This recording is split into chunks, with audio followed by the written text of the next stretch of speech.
작년에 제가 이렇게 그날 토요일날 주일 사역을 준비하면서 집에 있는데 갑자기 그 안내 방송이 나오는 거예요. 그 지금 저희가 이제 문영산 앞에 살고 있는데 문영산에 산불이 났으니까 주민들은 다 대피하십시오. 난리가 난 거예요. 또 그때 하영이가 밖에 나가 있었는데 하영이한테 전화가 왔어요. 그 하영이랑 같이 놀러 간 그 집에서 지금 아파트 바로 옆에 산불 났으니까 대피해야 된다고. 그래가지고 그날 굉장히 몸이 아픈 날이었는데 바로 그 다음 날이 주일이잖아요. 그때 저희는 여러분 우리가 다 알다시피 주일마다 바리바리 짐을 싸들고 다닐 때였거든요. 제 마음속에 굉장히 많은 생각이 들었어요. 몸은 아프죠? 대피는 해야 되겠죠? 내일 만약에 집에 못 들어오면 나 뭘 가지고 가야 되지? 뭐 이런 생각이 굉장히 많이 났어요. 이거 양복도 한 벌 챙기고 그 플라스틱 박스랑 이 짐을 다 가지고 나가야 되나? 몸은 아픈데 지금 어떻게 해야 되지? 막 고민하다가 믿음으로 옷을 대충 따뜻하게 챙겨 입고 그 다음날 설교를 준비할 수 있는 노트북 가방만 하나 딱 들고 최고가의 저희 기자재이기 때문에 그걸 들고 팩토리 670을 갔습니다. 그래서 막 소방 헬기가 뜨고 소방차들이 올라오고 막 그 진짜 나가니까 연기가 아주 까만 연기가 산에서 올라오고 있었고 불도 조금씩 보였는데요. 너무 재밌는 게 옆에서 산 불이 나니까 공기가 완전히 달라지는 거예요. 매캐한 아주 숨쉬기 힘든 공기가 온 단지를 뒤덮었고 눈이 오는 것처럼 하늘에서 까만 재가 내리기 시작했어요. 이렇게 마치 눈 내리는 것 같았어요. 그러니까 이런 경험은 전 태어나서 처음 해봤어요. 여기 재난 상황 같은 이런 하늘에서 재가 막 떨어지고 매캐한 연기가 가득 차 있는 그런 상황을 처음 해봤습니다. 여러분 만약에 불길이 난 집에서 불이 난 집에서 유일하게 딱 한 가지만을 챙겨야 한다면 여러분 어떤 걸 챙기시겠습니까? 집에 여러 가지가 굉장히 많으시고 여러분 추억이 담긴 거, 뭐 비싼 거, 굉장히 여러분 챙겨야 될 것들이 굉장히 많은데 그 중에 딱 한 가지만 챙기라고 한다면 여러분 어떤 걸 선택하시겠습니까? 이게 굉장히 재밌는 질문인데 이따가 저희 소그룹 나눌 때 한번 얘기를 한번 해보도록 하지요. 여러분은 뭘 챙기시겠어요? 일단 우리가 갈등의 요지가 있으니까 뭐 아빠를 챙길래 뭐 이런 거는 나중에 그런 건 묻지 말고 물건 중에서 통장? 스마트폰? 값비싼 기자재? 뭐 아니면 뭐 집에 도울 때 받아놓은 반지들? 뭐가 있을지 모르겠습니다. 근데 여러분 아마 먹인 한 가지를 분명히 뭔가 한 가지를 골랐다면 그 한 가지를 고르는 것은 분명히 이유가 있을 겁니다. 다른 것들보다 더하는 우선순위가 있는 한 가지를 골랐을 것입니다. 그것을 왜 골랐습니까를 이야기한다면 아마 누구라도 그것을 고른 이유가 분명히 있을 거예요. 다른 것보다 그걸 고른 이유가 분명히 있을 겁니다. 여러분 오늘 예수님은 한 서기관의 질문을 받고 있습니다. 이 서기관이 예수님께 나와서 뭐라고 질문했냐면 예수님 모든 계명들 율법들 중에 가장 으뜸되는 율법 계명은 무엇입니까? 이렇게 질문했습니다. 여러분 한번 상상해 보십시오. 서기관이 잘 몰라서 질문을 했을까요? 서기관은 평생 말씀을 연구하고 평생 말씀을 들여다보고 평생 말씀을 외운 사람입니다. 이 사람은 말씀에 관한 하는 전문가예요. 근데 이 사람이 지금 예수님께 이 질문을 던지는 것은 오늘 말씀에 보니까 우리가 읽은 말씀에 힌트가 나와 있는데 뭐라고 힌트가 나와 있냐면 예수님이 그동안 모든 서기관들의 질문과 공격과 여러 가지 올무를 잘 대답하시고 피해가신 것을 보고 그렇게 예수님이 잘 대답하는 것을 보고 예수님께 자신도 그 질문에 기대어서 질문을 하나 던지는 거예요. 뭐라고 던졌냐면 가장 으뜸되는 계명이 무엇입니까? 이렇게 질문했습니다. 아마 올해 새해 성경 통독을 시작하셔서 성경 통독을 꽤 진도를 나가신 분들은 지금 꽤 모세 오경을 지나가신 분들도 아마 계실 거예요. 혜원 형제가 어디까지 읽었어요? 역대상 이제 역사서를 들어갔네요. 모세 오경이 끝나고 역사서를 들어가셨어요. 하루에 20장씩 지금 속력을 내고 있는데 이은하 사모님은 어디까지 읽었어요? 신명기 읽고 있습니다. 모세 오경은 아직 못 지나셨지만 상당한 진도입니다. 이제 마의 레위기가 기다리고 있는. 유대인들이 모세 오경 안에서 창세기, 출애굽기, 레위기, 민수기, 신명기, 모세 오경 안에서 유대인들이 하나님의 주신 명령, 하나님이 주신 계명을 전부 추려가지고 정리를 했는데 전부 몇 개가 나왔냐면 613개가 나왔어요.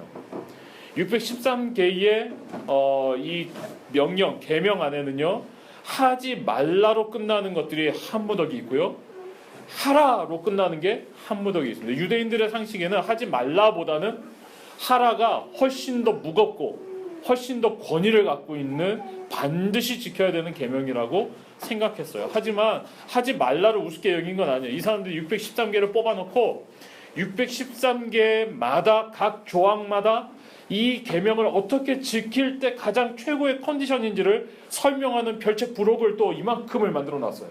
여러분 613개의 조항들을 한 두세 개만 덧붙여도 이 다음 거는 몇 개 정도 될까요? 네, 당연히 1000개는 넘고요. 네, 엄청난 양의 굉장히 두꺼운 책에 그럼 율법 조항의 해석서를 이렇게 펼쳐놨어요. 근데 이 해석서를 쫙 펼쳐놓은 다음에 이것만 갖고도 마음에 들지 않아요. 그래서 유대인들이 뭘 했냐면 여기에 따른 다양한 질문과 이걸 생활에 어떻게 실천하면 좋은지를 더 풀어서 설명해놨어요. 여러분 대단하지 않습니까? 여러분 율법의 조항들이 유대인들이 상식적으로 가지고 있는, 생각하고 있는 율법의 조항들은요, 우리가 생각할 때 웬만한 법 체계보다 훨씬 더 복잡하고 웬만한 사람들이 갖고 있는 이 중요하게 여기는 문서들보다 훨씬 더 중요하고 소중하게 여겼어요.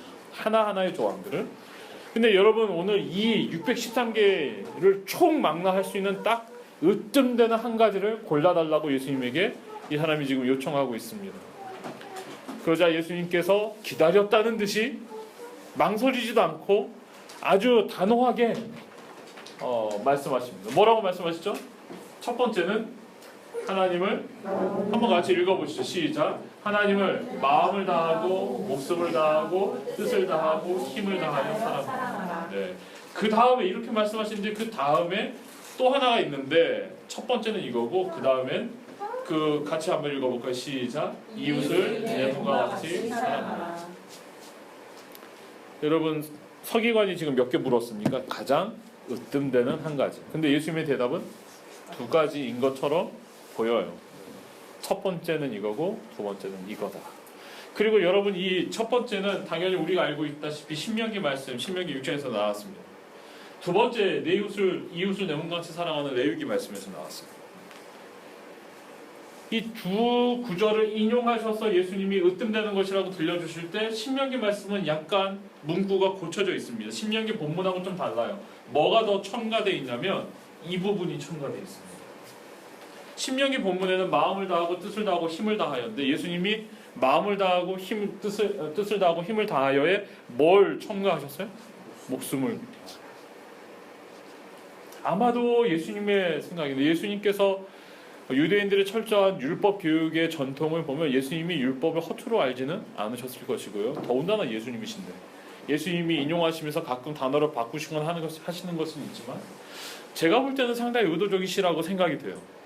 오늘 의도적이라고 만약 이 부분을 해석한다면 여기는 어떤 문제가 생기냐면 예수님께서 목숨을 다하여를 집어넣었을 때 이 구절이 훨씬 더 분명해진다고 생각하셨을 수 있겠다는 생각이 듭니다. 여러분 한번 생각해 보세요. 하나님을 사랑하는데 마음을 다하고 목숨을 다하고 이 뜻을 다하고 힘을 다하여 사랑. 여러분 지금 이 말씀이 여러분에게 어떻게 들려집니까? 명령처럼 느껴지십니까? 계명으로서 지켜야 되겠다는 마음이 드십니까? 어떠세요? 여러분 이 말씀대로 혹시 살고 계십니까? 마음을 다해서 하나님 사랑하세요? 뜻을 다해서 하나님 사랑하세요? 이게 너무 원론적이고 본질적인 문제를 탁 질문으로 바꿔서 당신 그렇게 살고 있어? 이렇게 질문하면 여기에 자신 있게 대답하기가 정말 힘든 것 같아요. 그거는 해야 되는지는 아는데 내가 그렇게 살고 있는지는 좀 자신이 없어요. 되게 어려운 문제예요. 근데 여기에다가 지금 예수님이 뭘 더 하고 계세요? 덜컥 목숨. 이 쉬운 문제가 아니에요. 제가요 좀 노력은 하고 있어요. 애는 쓰고 있죠. 그런데 여러분, 애쓰고 노력해서 마음을 다하고 뜻을 다하고 이 정도 수준이 아니라 지금 예수님이 칼같이 딱 정하신 기준은 뭐예요? 목숨을 다하여 죽는 날까지, 생명이 다하기까지 하나님을 사랑하라. 이것이 첫 번째, 아주 으뜸되는 가장 중요한 계명이라고 말씀하죠.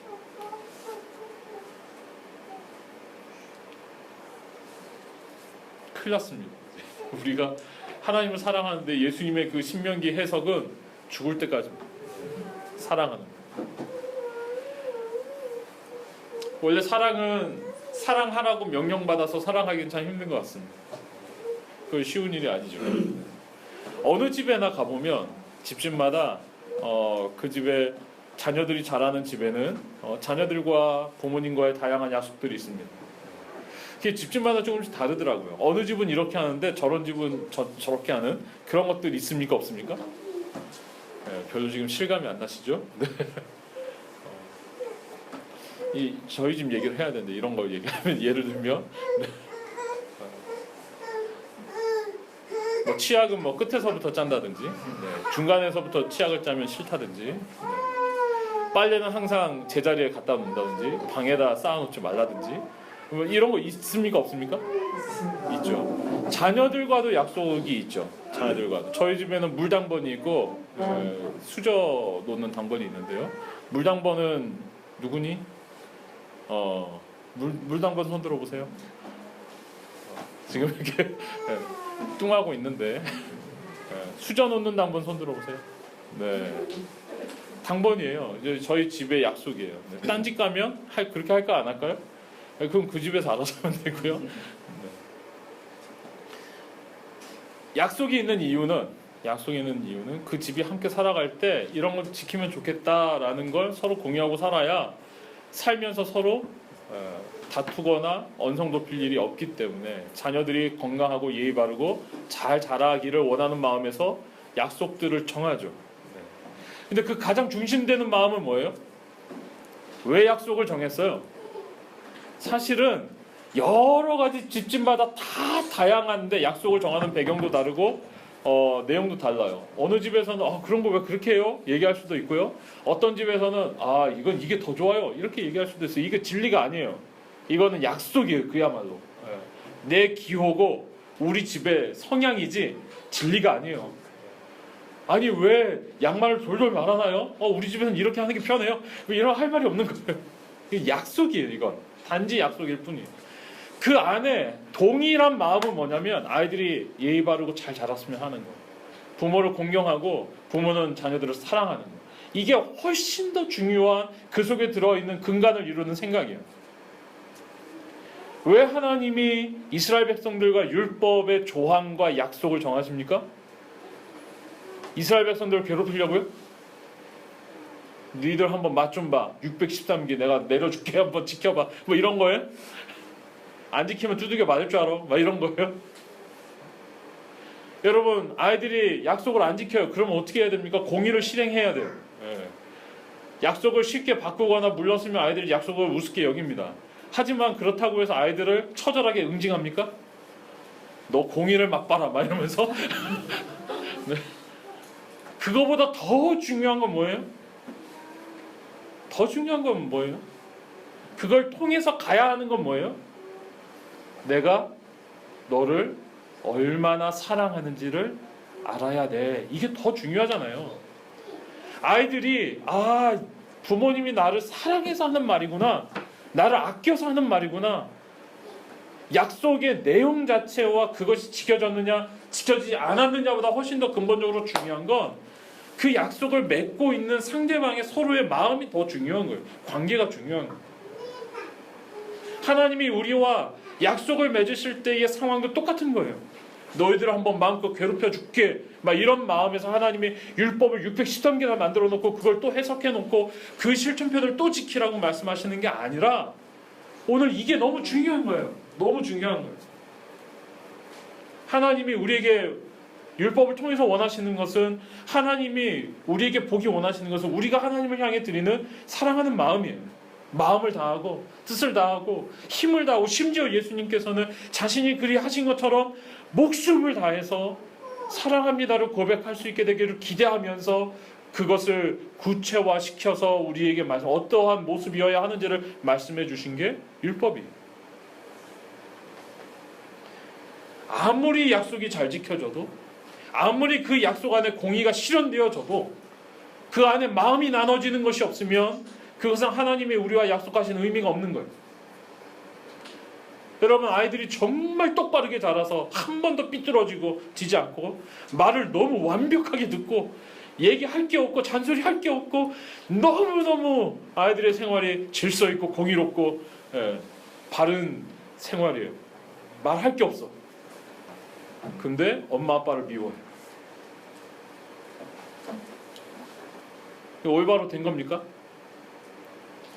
가장 중요한 거는 뭔지, 왜 그걸 약속했는지, 그 약속을 통해서 이루고자 하는 게 뭔지, 그걸 통해서 전달하는 부모의 마음은 뭔지, 그걸 통해 자녀들의 무슨 얘기를 들어야 되는지가 훨씬 더 중요한 거예요. 하나님은 우리에게 이렇게 요구하셨습니다. 율법을 통해서 요구하셨어요. 이렇게 해라. 이렇게 했으면 내가 너무너무 좋겠다. 근데 놀라운 것은 이렇게 말씀하시고 하나님께서 우리에게 이 사랑을 기계적으로 오토매틱으로 받지를 않으신다는 거예요. 이것이 가장 놀라운 하나님의 섭리입니다. 하나님, 우리가 하나님을 사랑하는 고백을 드리고 사랑하는 마음을 표현하는 거 너무너무 좋아하세요. 마음을 다하고 목숨을 다하고 뜻을 다하고 힘을 다해서 하나님을 사랑하라고 말씀하셨어요. 그런데 그것을 강압해서 쟁취하지 않으신다는 거예요. 우리에게 막 두들겨 패가지고 억지로 끌어내지 않으신다는 거예요. 악한 소리, 아주 나쁜 폭력으로 그 마음을 쥐어짜가지고 그렇게 행동하도록 만들지 않으신다는 거예요. 너무 인격적으로 우리를 너무 부드럽게 다루시며 인격적으로 존중하며 너희가 정말 너희의 마음을 다해서 나를 사랑해 줬으면 좋겠다고 말씀하십니다. 그래서 하나님 우리에게 자유의지를 주셨습니다. 우리는 선택할 수 있는 자유가 있어요. 하나님을 사랑하는 삶을 선택할 수도 있어요. 나를 사랑하는 삶을 선택할 수도 있어요. 하나님의 말씀을 즐거워하는 길을 선택할 수도 있어요. 하지만 나를 주장하고 나를 즐겁게 하는 길을 걸어갈 수도 있어요. 이건 선택이에요. 하나님 우리에게 주신, 우리를 존중해서 우리에게 주신 선택이 자유의지. 우리는 마음대로 선택할 수 있어요. 그 마음대로 뭐든지 선택할 수 있는 우리에게 하나님이 지금 부탁하고 계시는 거예요. 할 수만 있다면 얘야 마음을 모아서 정말 온 힘을 다해서 목숨을 다하기까지 내가 너를 사랑한 것처럼 너도 나를 좀 사랑해봐. 너도 나를 좀 사랑한다고 고백했으면 좋겠다. 너도 나를 사랑하는 길을 걸었으면 좋겠다. 이렇게 말씀하시는 거예요. 여러분, 이 계명이 이해가 되십니까? 이 계명은 단순히 지켰냐 못 지켰냐를 따지기 위한 계명이 아니에요. 하나님이 말씀하시는 율법을 가장 압축해서 가장 으뜸되는 거 하나를 고르라고 한다면 이 말씀인데, 이것은 우리를 향한 하나님의 사랑의 초청입니다. 너무나 부드럽고 너무나 아름다운 하나님의 사랑의 초청이에요. 그렇게 말씀하신 예수님께서 여기 하나를 덧붙이세요. 하나님을 그렇게 사랑하는 것과 하나가 더 있는데 이웃을 내 몸과 같이 사랑하는 거다, 이렇게 말씀하세요. 다른 성경 본문에는 누가복음을 찾아보면 어떤 이 율법 학자에게 예수님이 이 질문을 던지세요. 율법의 가장 중요한 것이 무엇이냐? 예수님의 질문을 던지시고 그 율법 학자가 하나님을 사랑하는 것과 이웃을 사랑하는 겁니다. 이렇게 얘기해요. 맞다. 잘 대답했다. 그러니까 그 이웃이 누굽니까? 이렇게 질문을 합니다. 여러분, 그러자 예수님께서 그 부분에서 예로 들어주신 예가 나오는데 그 예가 뭐냐면 선한 사마리아인의 예. 길을 가고 있는 사람이 있었는데 이 사람이 강도를 만나가지고 두들겨 맞아서 피를 흘리면서 가지고 있는 거 다 뺏기고 길가에 누워서 피를 흘리며 죽어가고 있었는데 율법 학자가 지나가요? 제사장이 지나가요? 제사장이 그 사람을 보았지만 마땅히 공공에 빠진 사람을 도와야 될 책임 있는 제사장이 그냥 지나가요. 못 본 척하고 지나가요. 레위인이 거기를 지나가요? 그냥 못 본 척하고 지나가요.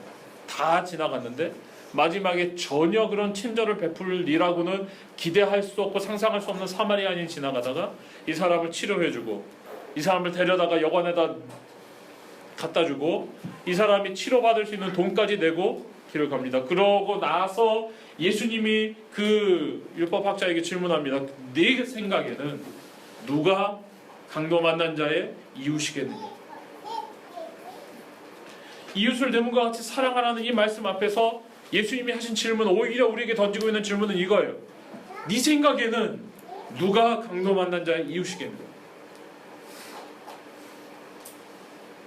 여러분은 이웃이 있으십니까?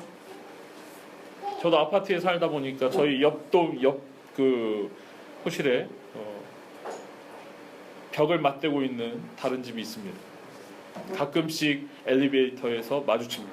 그 집의 아이들을 알고요. 그 집의 아빠하고도 인사했고 그 집의 아주머니하고도 얼굴은 잘 기억이 안 나는데 알고 지내고 있습니다. 네. 여러분 서로 얼굴 알고 인사하는 사이면 이웃인가요? 여러분의 이웃은 누굽니까? 여러분의 이웃은 누구죠? 선한 사마리아인의 예에서 예수님이 이웃이라고 우리에게 소개하고 있는 그 사람은 누굽니까? 누가 강도 만난 자의 이웃입니까?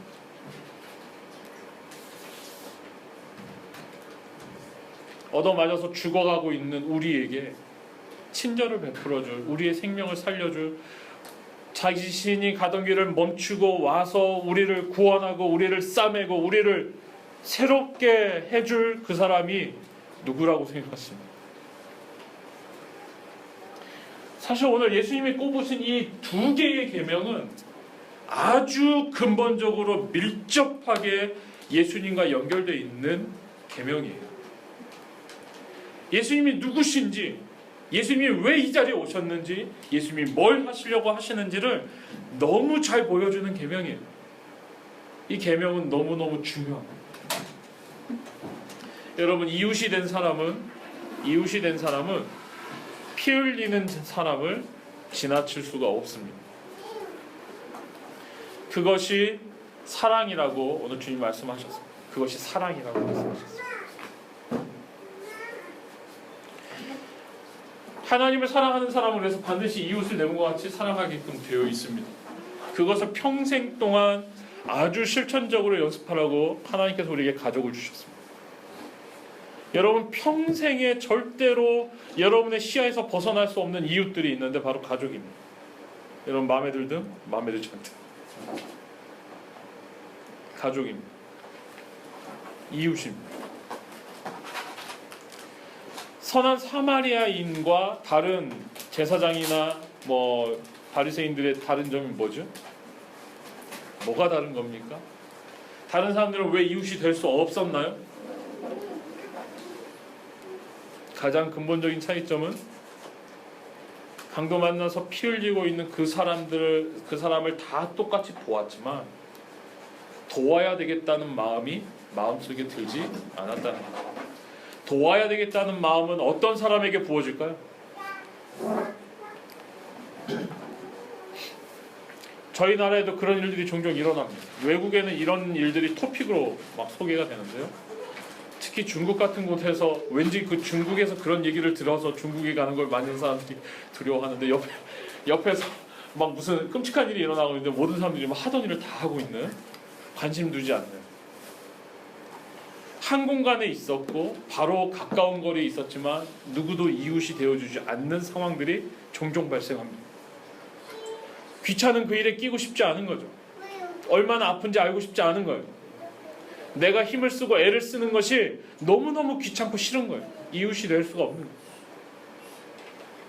주님이 말씀하시는 이웃이 되는 가장 중요한 조건, 중요한 이유는 아파하는 사람을 보면서 아프겠다 생각하는 데 있습니다.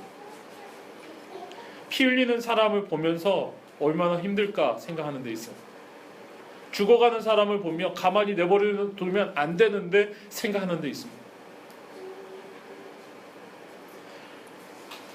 여러분, 이건 작은 문제가 아닙니다. 정말로 놀라운 것은 가족이 되어서 평생을 살면서도 상대방이 진짜로 하는 얘기를 듣기가 되게 힘들다는 거예요. 진짜로 무슨 얘기를 하는지 모르고 평생을 살 가능성이 있어요. 귀를 막고 들리게끔 얘기할 줄 몰라서. 굉장히 가능성이 높아요. 사람 다 살던 대로 살기 때문에 그래요. 평생 우리에게 주신 이웃이 누구라고요? 가족의 이야기를 듣고 가족의 마음을 읽지 못하면 내 마음을 잘 표현하고 그것을 전달할 줄 모르면 우리는 누구에게도 이웃이 될 수 없는 사람이 될 수도 있습니다. 왜냐하면 안 들리고 안 보이는 거예요. 특히 이제 저 같은 사람들이 좀 가능성이 굉장히 높아요. 이제 저는 워커홀릭의 기질을 갖고 있기 때문에 저는 사람이 하는 말보다 일이 훨씬 더 명확한 사람이에요. 뭘 해야 되는지를 얘기해 주는 게 저한테는 굉장히 쉽게 와닿고 이렇게 파악이 빨라요. 근데 사람에 대한 이야기를 다루기 시작하면 상당히 복잡하고 어려운 것 같아요. 그래서 교구 목사를 하게 된 것 같고, 그래서 답안 나오는 얘기를 막 3시간, 4시간씩 들으면서 훈련을 받은 것 같아요. 신방 갈 때마다 똑같은 얘기가 한 4시간씩 이렇게 3시간, 4시간씩 들어드려야 돼요. 그런데 여러분, 이건 작은 문제가 아닙니다. 사람들은 대부분 가정 안에서 이웃이 어떻게 되어주기를 원하냐면 나는 바뀔 생각이 없어요. 나는 살던 대로 사는 게 너무 편하네요. 다른 사람들이 다 내 마음을 헤아려주고 내 아픔을 공감해주고 내 이야기를 들어주고 내가 맞다고 얘기해주기를 원하고 내가 필요하고 어려운 걸 도와주고 이러기를 원해요. 근데 여러분, 제가 분명히 선언하는데 이웃에 대한 이 말씀은 여러분 옆에 있는 사람에게 주신 말씀이 아니고 지금 여러분에게 주신 말씀이에요. 내가 정말로 이웃으로서, 제가 자꾸 이웃이라고 그러니까 거리가 더 멀어 보이는데, 내가 정말로 이 사람에 대한 마음을 들어주려고 애쓰지 않는 노력을 하면서 상대방이 나를 읽어주기를 기대하는 건 너무 어려운 일이에요. 하나님 오늘 우리에게 명령하셨습니다. 이웃이 되어줘. 이웃을 내 몸과 같이 사랑하라.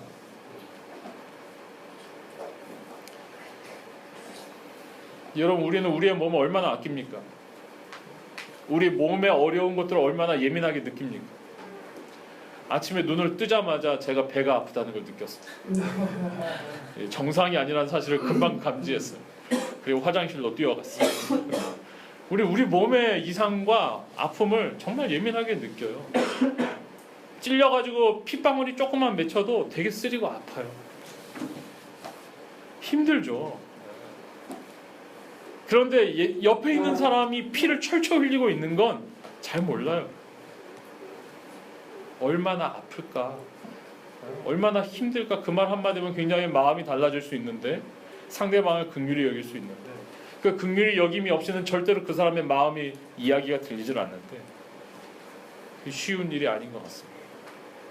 그런데 쉬운 일은 아니지만 오늘 주님 우리에게 명령하고 계시는 일입니다. 여러분, 이 일을 반드시 여러분이 허락받은 가정 안에서 여러분의 평생 이웃들에게 잘 행하시게 되기를 소망합니다. 다 평생 이웃들이 다 모이셨죠? 네.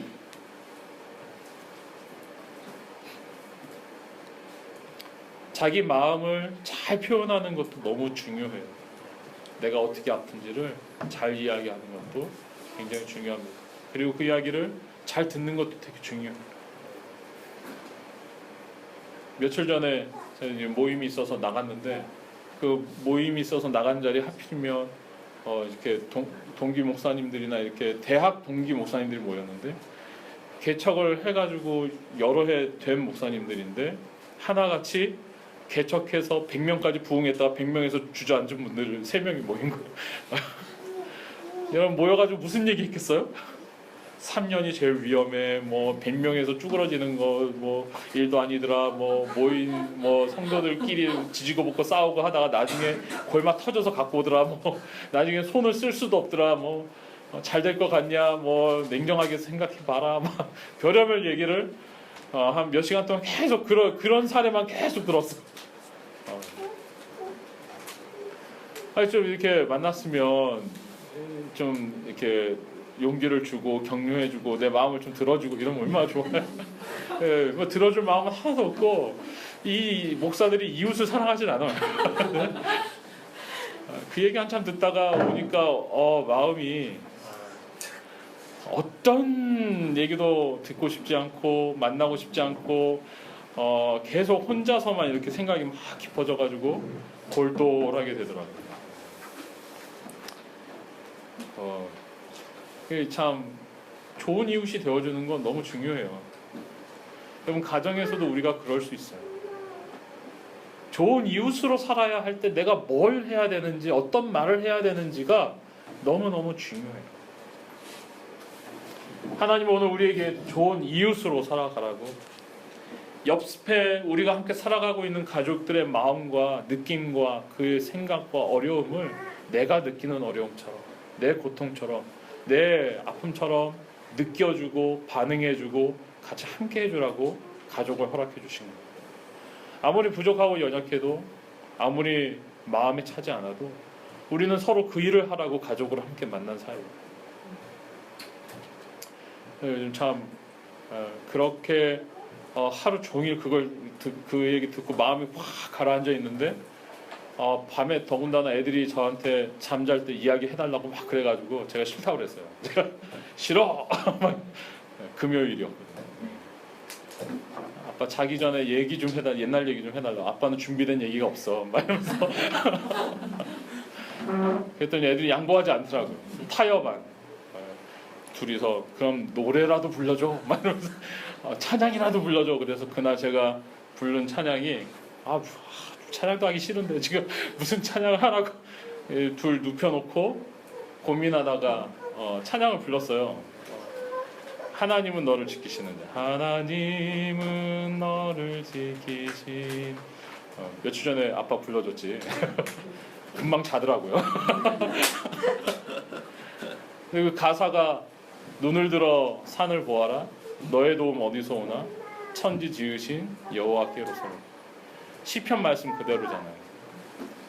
마음속에 그 찬양을 하고 났는데 이 말씀은 하나님 분명히 맞아요. 하나님 말씀 분명히 맞아요. 예, 너의 도움 어디서 오나 천지를 지으신 너를 만드신 여호와께로서 하나님이 천지도 만드셨고 나를 만드셨는데 나도 도와주시겠다고 약속하신 그 말씀 내가 분명히 믿는데 오늘은 왜 이렇게 안 믿어지는지 모르겠어요. 예, 제 마음이 그렇지가 않아요. 믿고는 싶어요. 하나님이 내 도움이시라는 거 믿고는 싶은데 오늘 너무 안 믿어져요. 그런 고백을 막 하면서 그날 이제 채상에 혼자 앉아서 기도를 하는데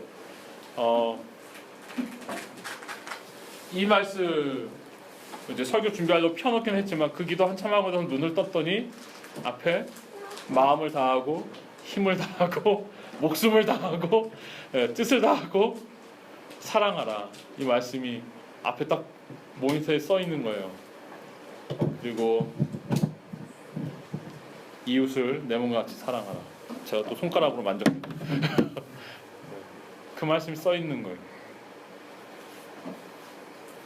제가 다른 건 못 믿겠는데 참 오늘 이 말씀을 붙잡기가 너무 힘든데 제가 다른 건 다 몰라도 하나님이 저를 사랑하시는 건 분명히 알겠습니다.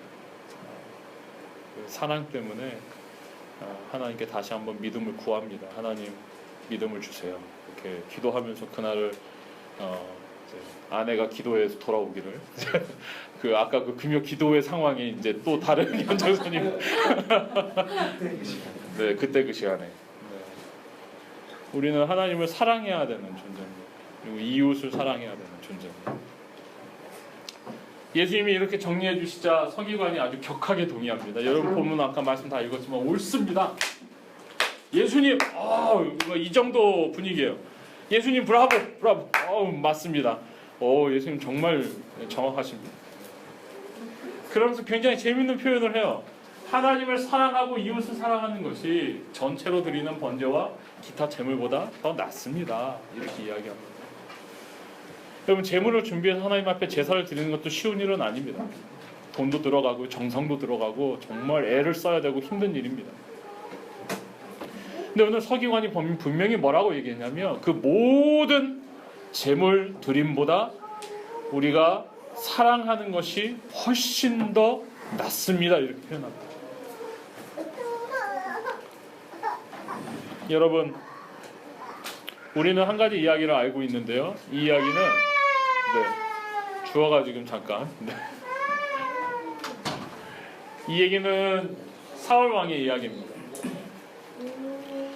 사울 왕이 자기 욕심을 쫓아서 아말렉을 징벌하고 거기에 있는 모든 것들을 다 진멸해야 하는데 진멸해야 될 것들 중에서 일부를 남겨가지고 왔어요. 근데 사무엘이 그것을 알았습니다. 책망하자 사울이 변명하기를 뭐라고 변명하냐면 그 많은 것들 중에 그거 다 모두 다 죽여버리면 너무 아깝지 않냐. 너무 값진 건데 너무 좋은 거던데 가보니까 너무 좋은 게 많더라. 그 중에서 하나님께 제사 드리기 위해서 분명히 지금 사울이 뭐라고 변명을 하고 있냐면 제사 드리기 굉장히 종교적이고 굉장히 신앙적인 동기와 변명거리를 가지고 내가 그것을 위해서 이걸 남겨놨다. 이걸 준비해놨다. 이렇게 얘기합니다. 그러자 사무엘이 뭐라고 얘기하냐면 웃기지 말라고. 왕이 그렇게 얘기하지만 웃기지 말라고. 하나님의 명령이 분명했는데 아무리 좋은 것을 구분해서 남겨놨더라도 왕이시여 순종이 제사보다 낫고 듣는 것이 순양의 기름보다 낫습니다. 하나님이 우리에게 원하시는 것은 제사의 제도와 형식 안에서 모든 걸 갖추어 흠없이 드리는 것 이것만을 요구하시는 게 아닙니다. 제가 여러분 이 말을 조금 바꿔서 여러분에게 들려드린다면 하나님께 드리기로 약속된 제사라는 형식으로 하나님께 마땅히 드려야 되는 마음을 삥땅 치지 마십시오. 이렇게 얘기합니다. 다시 바꾸어서 표현해 볼까요? 제사의 제도를 통해서 우리가 하나님 앞에 정말로 드려야 되는 것은 사랑이에요. 사랑은 없어요. 근데 제사만 드리면서 사랑을 드린 채 하지 말라는 거예요. 이건 분명히 차이가 있습니다. 모든 제사의 형식을 다 지키고 풍성한 제물을 드려서 하나님을 기쁘시게 하는 것으로 마땅히 정말로 절대로 빠져서는 안 되는 사랑하는 마음, 순종하는 마음, 정말 하나님의 말씀을 즐거워하는 마음을 대신해 놓고 그것이 없음에도 불구하고 나는 괜찮다고 얘기하지 말라는 거예요. 여러분, 오늘 사무엘 선지자의 이 말씀은 신약 시대에 이야기된 것이 아닙니다. 구약 시대에 제사를 지내는 것이 그 하나님께 나아가는 가장 중요한 방법이었을 때 이렇게 말씀했습니다. 오늘 우리가 읽은 본문은 그래서 한 가지 질문으로 요약됩니다. 우리는 정말로 사랑하는가? 우리는 정말로 하나님을 사랑하는가? 우리는 정말로 이웃을 사랑하는가?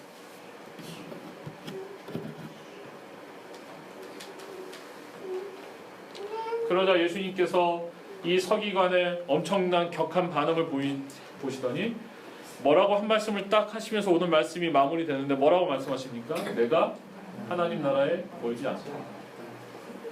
저 이 말씀이 너무너무 아리송해요. 여러분 어떠세요? 이거 칭찬입니까? 여러분 어떻게 느껴지세요? 이거 칭찬이에요? 서기관에 대한 칭찬입니까? 야, 너 그만큼 말씀 대단하다 뭐 이런 뜻입니까? 네가 얘기하는 걸 보니 너 참 잘 알고 있구나. 너 괜찮은 사람이다. 이런 뜻입니까? 아니면 이거 조롱입니까? 네가 알기는 아나 가까이 왔지 못 미친다. 이런 말입니까? 예수님의 이 말씀이 긴장감이 있어요. 정확한 말씀이죠. 이 사람은 정확히 알고 있으니 참 다행이죠. 그것도 대단한 거죠. 그런데 네가 들어온 거 아니야.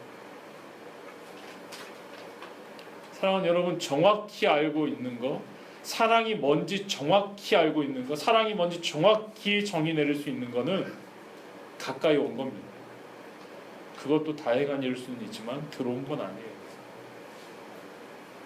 사랑은 그 사랑으로 우리가 삶을 살아내야 하는 것이지 가까이 오는 것으로 만족하면 안 됩니다. 정말로 그 안에 들어가서 사랑으로 사라지는 하나님의 나라를 살고 싶어요. 정말로 그 안에 들어가서 하나님의 나라 안에 사랑을 누리며 사는 것이 무엇인지 정말 충만하게 느끼고 싶어요. 그래서 우리는 다시 오늘 예수님을 바라봐야 합니다. 예수님의 생애를 우리가 마가복음을 통해서 계속해서 따라가고 있는데 예수님의 생애 안에 이 말씀은 굉장히 중요한 표지판 같은 말씀입니다. 예루살렘에서 십자가를 기다리시면서 이 말씀, 율법을 정리해 주시고 사랑을 말씀하셨어요. 근데 요한복음을 보면 예수님께서 마지막 설교 내내 사랑이 얼마나 많이 등장하는지 몰라요. 하나됨이 굉장히 많이 등장합니다. 그 예수님의 말씀을 이어서 요한이라는 사도가 기록한 요한 1, 2, 3서에는 사랑이라는 단어가 굉장히 많이 등장합니다. 말씀을 조금 읽어볼까요? 같이 한번 읽을까요? 우리가 사랑하면 시작. 우리가 사랑하면 그가 먼저 우리를 사랑하셨습니다. 누구든지 하나님을 사랑하노라 하고 그 형제를 미워하면 이는 거짓말하는 자니 보는 바 그 형제를 사랑하지 아니하는 자는 보지 못하는 바 하나님을 사랑할 수 없느니라. 우리가 이 계명을 주께 받았나니 하나님을 사랑하는 자는 또한 그 형제를 사랑하리라.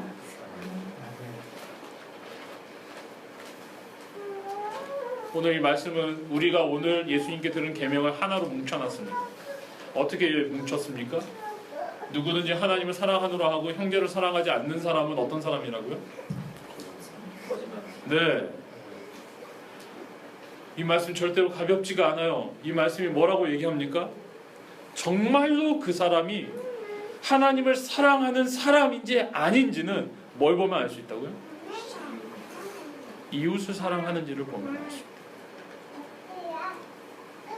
가족과 어떻게 지내는지, 밖에 나가서 어떻게 지내는지, 이웃과 어떤 관계를 맺으며 어떻게 사랑을 실천하며 사는지, 그걸 보면 그 사람이 정말로 하나님을 사랑하는 사람인지 아닌지를 정확히 알 수 있다. 오늘 말씀이 우리에게 기준하고 있는 사랑의 모습은 인자로운 사랑이 넘치는 표정이 아닙니다. 남들이 볼 때 다 인정할 수 있는 선행을 하는 것도 아닙니다. 예배 시간에 빠지지 않고 잘 예배를 드리는 것도 아닙니다. 교회의 여러 가지 크고 작은 일들을 맡으면서 봉사하는 것도 아닙니다. 주님이 오늘 말씀하실 때 그 형제를 사랑하는 것에 가장 최소한의 가이드라인은 소자 한 명에게 물 주는 거라고, 냉수 한 잔 주는 거라고 우리가 분명히 들었어요. 예수님께 주는 것이 없이는, 그 사람이 아파하는 것을 같이 아파하는 것이 없이는, 힘들어하는 걸 같이 힘들어해주는 것이 없이는, 속에 있는 공공하고 복잡한 이야기들을 들어주는 것이 없이는, 그가 가는 길에 같이 동행하는 것이 없이는, 실천하지 않으면, 실행하지 않으면, 우리의 삶을 통해 드러나지 않으면 사랑하는 것이 아니래요.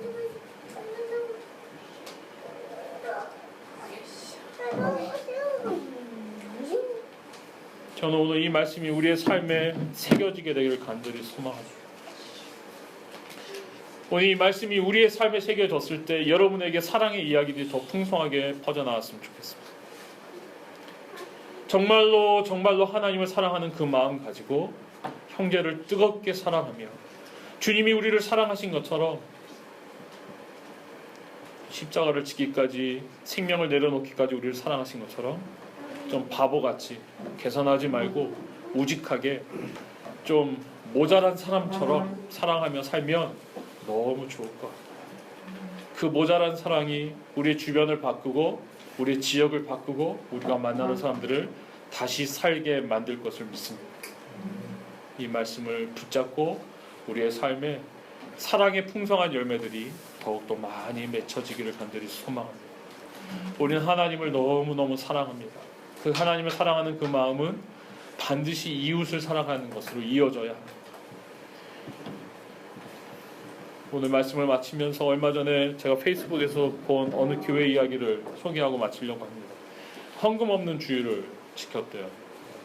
그 헌금 없는 주일은 헌금을 교회에 드리는 것이 잘못돼서가 아니라 일반적으로 교회는 헌금을 교회에다 다 거두면 그 거두어진 헌금을 가지고 교회가 구제하고 어떤 좋은 일을, 선한 일, 귀한 사역에 사용하는데 한 번쯤은 이렇게 하고 싶었대요. 그렇게 하니까 성도들이 내기는 내지만 내는 것으로 본인들의 의무를 다했다고 생각하고 거기에 대해서 더 이상 고민하지 않는 모습들을 보면서 그 교회에서는 여러분이 여러분의 재정을 들여서 여러분의 시간을 내서 누구를 어떻게 도울지를 고민하고 여러분이 교회에 드려야 할 그 헌금을 모아서 그분에게 베풀고 직접 사랑을 실천해 보라고 헌금 없는 주일을 정했다는 거예요. 이 교단 법하고 어떻게 되는지는 모르겠어요. 이게 걸리는지 안 걸리는지 저 자세한 건 복잡한 건 잘 모르겠어요. 여러분 그 취지가 뭔지는 이해가 되시나요? 내고 다 했다고 생각합니다. 제사 드리고 난 사랑 다 했다고 생각하는 거와 똑같은 거죠. 그러지 말라는 거예요. 그러지 말라는 거죠. 여러분 우리는 우리의 삶을 통해서 사랑이 드러날 수 있도록 대상을 찾고 방법을 고민해야 합니다. 이것이 사실은 우리가 먹고 사는 것만큼 이 이상의 고민거리가 되어야 합니다. 이것이 우리가 관계 맺고 살아가는 삶에 있어서 가장 중요한 기도의 자리에 와 있어야 합니다. 어떻게 우리의 삶을 통해 사랑이 드러나고 실천될 수 있을지 더 많이 고민하고 더 많이 기도하고 정말 좋은 방법을 찾은 사람은 좀 같이 간증하고 나누고 그래서 예수가족 교회에 기발한 사랑의 이야기들이 아주 많아졌으면 좋겠어요. 야, 멋있게 사랑하더라. 정말 아름답게 사랑하더라. 정말 귀하게 사랑하더라. 그것이 우리가 예수님의 뒤를 쫓는 제자된 마땅한 삶입니다. 기도하겠습니다.